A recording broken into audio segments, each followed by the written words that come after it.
Con estudiantes de la institución educativa Perú Napo. Muy buenos días tengan todos ustedes.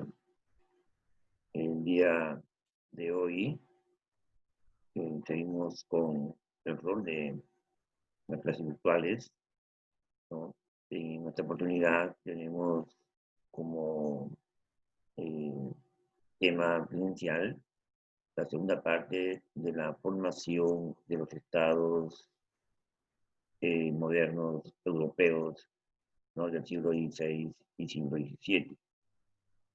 Y dentro de los objetivos específicos está identificar las características de la estructura de los estados modernos europeos, ¿no?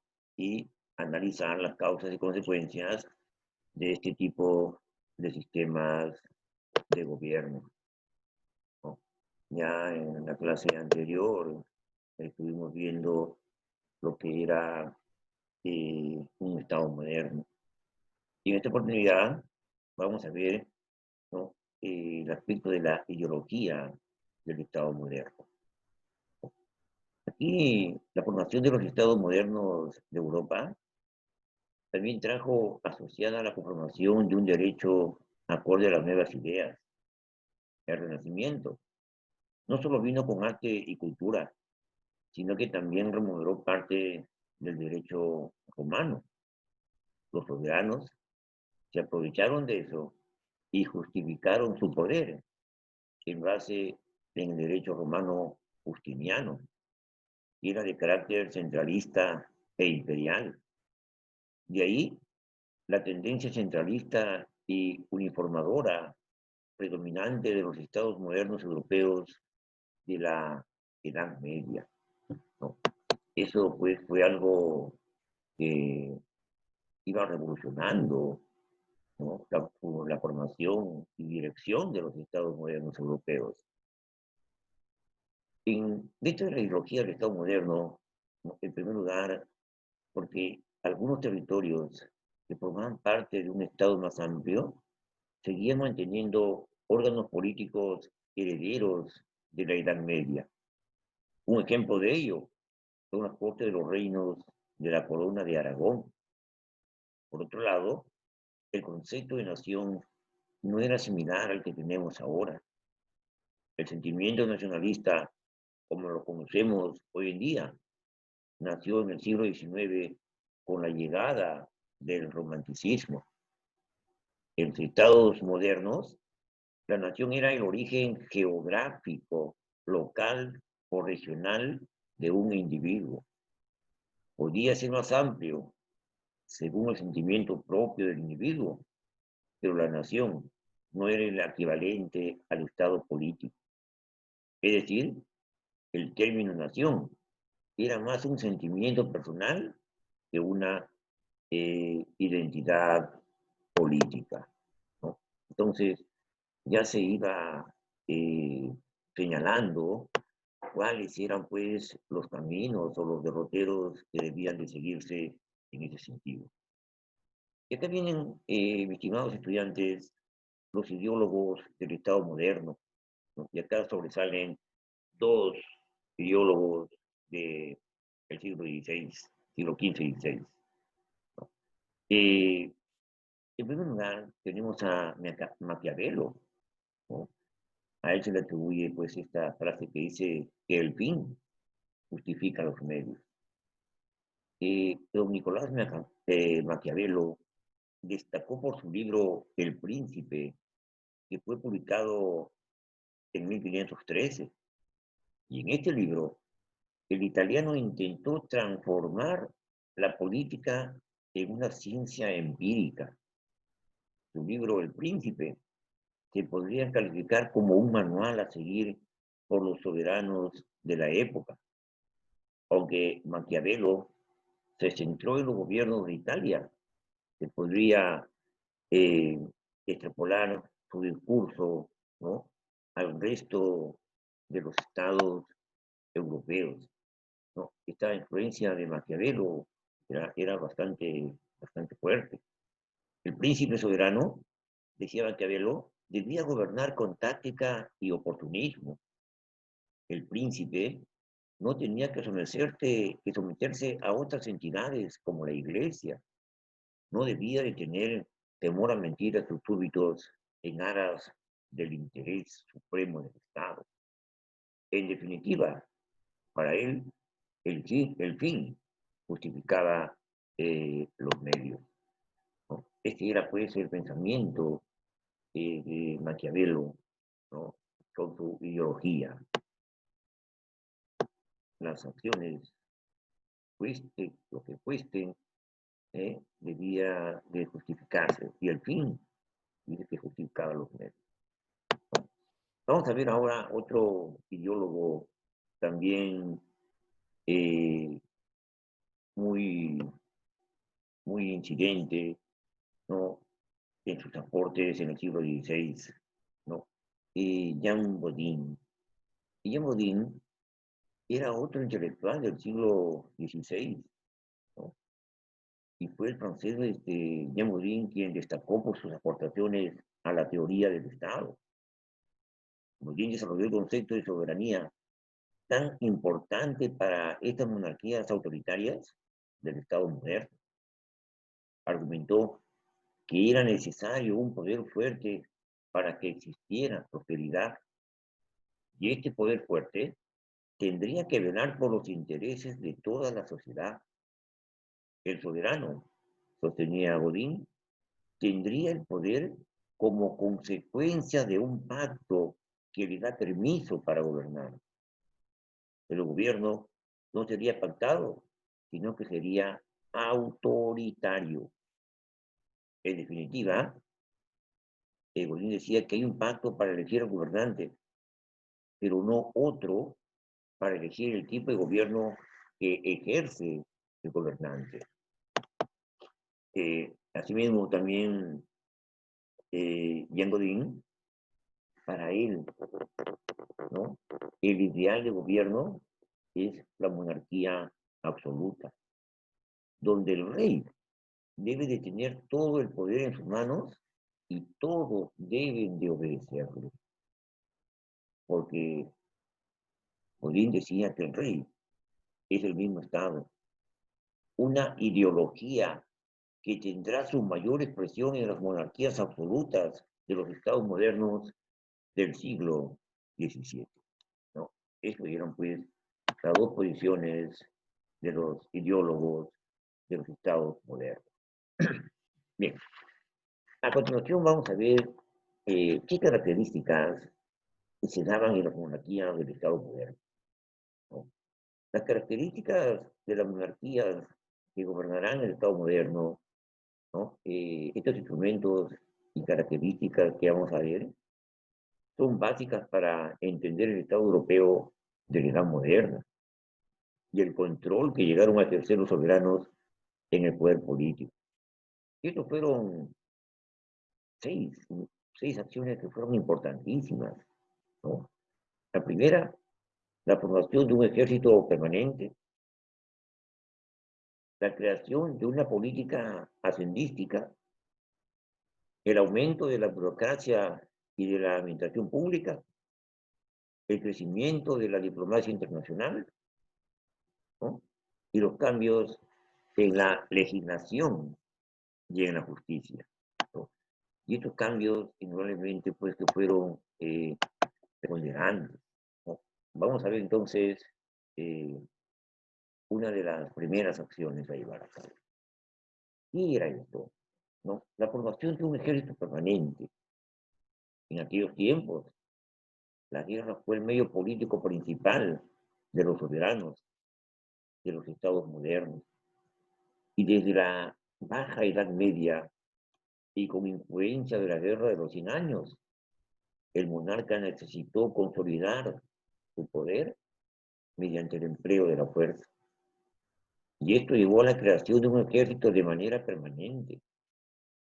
Esta necesidad militar llevó a la contratación de mercenarios, que eran profesionales de la guerra y que tenían una necesidad económica, ¿no? Entonces, los mercenarios pues eran hombres que venían a pelear por dinero, no por la patria que no querían, sino que por una necesidad, ¿no? Y esto llevó a que los estados más grandes y ricos pudiesen pagar más y mejor. También podían comprar mejores y novedosas armas. Se desarrolló la artillería, la ingeniería militar y las unidades militares especializadas, como los tercios eh, españoles, ¿no? Esto es ejemplo, pues, de la llamada revolución militar y de la edad moderna. Además, las empresas bélicas ayudaban a crear un ideal común. Podía llegar a unificar el país en proyectos comunes y a conquista de nuevos territorios, ¿no? Aquí vamos a ver los tercios españoles, ¿no? Aquí ya se estaba dando, pues, inicio a la formación de los ejércitos, ¿no? Y ellos iban, pues, completamente armados y provistos, pues, para cuidar el Estado. Hoy, jóvenes, tenemos lo que es la política hacendista, ¿no? La política hacendista consistía, pues, en la necesidad de dinero para pagar al nuevo ejército permanente y llevó a tener que disponer de ingresos económicos regulares y como consecuencia de ello se intensificó la hacienda pública y la recaudación de impuestos. En muchos casos, la necesidad de aumentar impuestos directos llevó a tensiones internas. El rey tenía que buscar financiación externa o a convocar a cortes o estados generales para pedir dinero a la nobleza, la iglesia y la burguesía, para intentar evitar estos conflictos y para que no tener que depender de terceros. A lo largo de los siglos XVI y XVII, estos irían creciendo vía impuestos indirectos, ¿no? Acá tenemos eh, el apoyo financiero de la iglesia, que fue también bastante fuerte para el sostenimiento de estos estados modernos nuevos, ¿no? Algunos eh, de ellos recibieron el apoyo de la iglesia, ¿no? Y luego vemos, jóvenes, lo que es la burocracia y la administración pública, ¿no? El incremento de la recaudación de los impuestos, la creciente centralización de poder y el aumento de la corte alrededor del rey llevó a la necesidad de disponer de una mayor y mejor burocracia. Los burócratas serían, pues, los encargados de realizar las gestiones administrativas de los estados modernos y la burocracia permitió realizar avances en la centralización del poder y de mejorar las acciones de gobierno del rey, ¿no? Se hacía necesario tener a gente, digamos, pues, calificada, ¿no? Para el apoyo administrativo público. Y al necesitar mejores burócratas, algunos soberanos crearon, crearon universidades con la que formar mejor a la gente cualificada, ¿no? Una gran parte de estos burócratas vinieron de la burguesía de las ciudades y los burócratas intentarían aprovechar su posición para escalar puestos socialmente y para intentar llevar al estamento de la nobleza gracias a sus méritos, ¿no? Esto de alguna u otra manera favoreció, ¿no? Favoreció a las personas que estudiaban, ¿no? Y aquí, pues, las universidades formaron gente preparada que servía, pues, de apoyo, ¿no? A las acciones burocráticas de los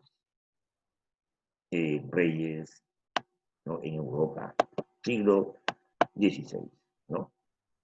Luego de ello, vamos a ver también la diplomacia, ¿no? La diplomacia tan eh, auspiciosa, ¿no? En aquellos tiempos, porque durante el Renacimiento crecieron las relaciones diplomáticas entre los distintos estados, y el origen de esta diplomacia fue la paz de Lodi de 1454 en Italia, la cual estableció un equilibrio político en Italia y permitió que los príncipes italianos enviaran agentes al resto de cortes para cuidar las relaciones internacionales, ¿no? Entonces se veía, ¿no?, que el sistema de diplomacia iba a tener gran incidencia en los países eh, modernos, ¿no? Y de esta forma, mediante la diplomacia, se podía tanto recabar información del enemigo como de firmar pactos o acuerdos puntuales. Esta diplomacia se extendió posteriormente por el resto de monarquías europeas y finalmente se llegaría a tener embajadas permanentes. Venecia sería pues la pionera en tener embajadores permanentes a otros estados y con ello se mejoraban las relaciones internacionales. Todo esto, todas estas acciones pues han sido muy importantes, ¿no? Y aquí vemos también lo que es la legislación de la justicia. Los monarcas necesitaban consolidar su autoridad frente a la nobleza, a la iglesia y al emperador. Y por este motivo, se ayudaron de la legislación romana, recuperada por los humanistas para crear jurisprudencia propia en cada estado moderno. De este derecho se fomentaba la supremacía de la autoridad del monarca frente a los otros poderes, ¿no? La legislación fue clave para consolidar el autoritarismo y para dar paso al absolutismo. Así, en cada estado se fue unificando de forma lenta y progresiva las distintas leyes, ¿no?, en base al derecho romano, ¿no?, y en base también al código justiniano. Entonces, los pueblos europeos iban avanzando, ¿no?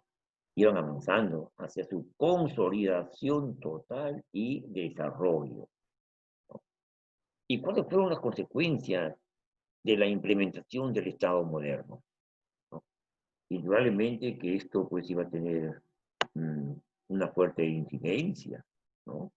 Esto no venía pues fácil. Y aquí se dio pues la crisis de los poderes universales de la Edad Media. ¿Por qué? Porque se produce una minoración del poder del Papa y del emperador del Santo Imperio Romano Germánico en favor de los soberanos de los estados. Asimismo, se van afianzando las instituciones estatales, menos universales que la idea de cristiandad y de monarquía universal que representaban la Iglesia romana y el imperio. A inicios de la Edad Moderna, hubo un intento de recuperar la idea universal a mano de Carlos V, pero su idea fracasó y con ella llegó el triunfo de los estados. Eso, eso fue muy, pero muy importante, ¿no? La consolidación de, de los estados fue pues muy bueno, ¿no? Y aquí, del triunfo de las monarquías de los grandes estados europeos, también se dio pues que diversos territorios europeos se agruparon, ¿no?, en estados mayores, se fueron consolidando. Y esto permitió la llegada de grandes estados comandados por reyes con monarquía hereditaria.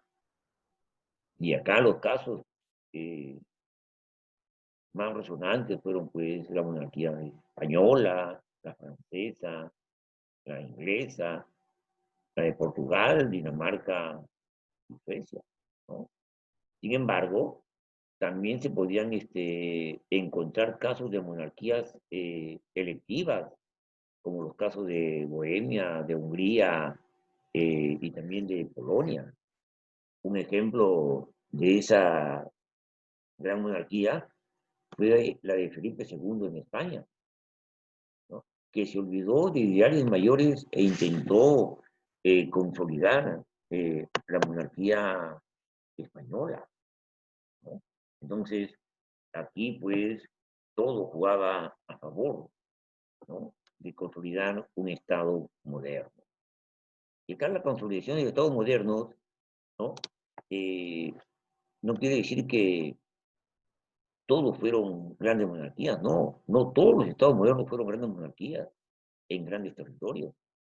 Existieron multitud de estados menores que mantuvieron su independencia y su soberanía, aunque eran en la mayoría monarquías autoritarias, podían existir repúblicas como la Confederación Suiza.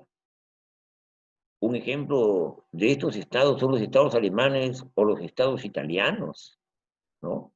Aunque a pesar de mantener su independencia, solían estar a merced del juego político y de las grandes potencias, ¿no? De los siglos XV y de los siglos, o perdón, de los siglos XVI y de los siglos XVII. Y finalmente, jóvenes, viene la transformación económica, demográfica y social. ¿Qué pasó con la evolución de la población? Aquí se dio la escasez de alimentos, la agricultura no producía lo suficiente para alimentar a toda la población y muchas personas murieron de hambre. Las guerras y revueltas del pueblo que provocaron eh, mucha, eh, muchos muertos. La población se vio diezmada. Y aquí también hubo lo que nos está pasando hoy en el país y a nivel mundial, ¿no? Las enfermedades del año 1348 comenzaron a extenderse por Europa, ¿no? Una epidemia de peste conocida como la peste negra, que acabó con más de una cuarta parte de la población mundial, ¿no? Pasa que la peste durante el siglo XV, la situación mejoró y entonces eh, la población comenzó a aumentar progresivamente. Y en el siglo XVI, la población creció mucho por la elevada natalidad, ¿no? El poblamiento era pues mayoritariamente rural, ¿no? Este poblamiento se fue dando paulatinamente hasta casi llegar a sus cauces, ¿no? De crecimiento progresivo. Y luego viene, jóvenes, lo que son las transformaciones sociales, ¿no? En el mundo rural puede destacarse las siguientes transformaciones que se dieron, ¿no? La disminución progresiva de la servidumbre, el bajo crecimiento de las rentas agrarias y la mejora de la producción de las manufacturas o en el comercio. La concentración de la propiedad rural en manos de las grandes familias nobiliarias y la pequeña nobleza que emigró a las ciudades, ¿no? Y finalmente, acá también se puede notar los cambios en la economía europea. La población aumentó y por lo tanto también aumentó la producción de productos del campo, ¿no? Alimentos y también los productos de los artesanos. La demanda la demanda de los alimentos aumentó rápidamente en las grandes ciudades, incrementando así los intercambios comerciales. Y el hecho del descubrimiento de América también aumentó el comercio con las tierras de las que se traían nuevos productos y se enviaban otros. Mejoró también el sistema bancario para facilitar estas operaciones comerciales. Y por todo ello, la economía mejoró, especialmente la vida en las principales ciudades, ¿no? Y las más importantes de ellas fueron Venecia y Florencia en Italia, Amberes en Flandes, Lisboa en Portugal, Londres y Sevilla, que fueron pues ciudades que florecieron mucho en esta consolidación de los estados modernos en Europa. Estimados estudiantes, muchas gracias por su atención y vamos a pasar pues a hacer las preguntas correspondientes, ¿no?, del tema que hemos tratado el día de hoy. Muchas gracias, jóvenes. Buena suerte. Permiso.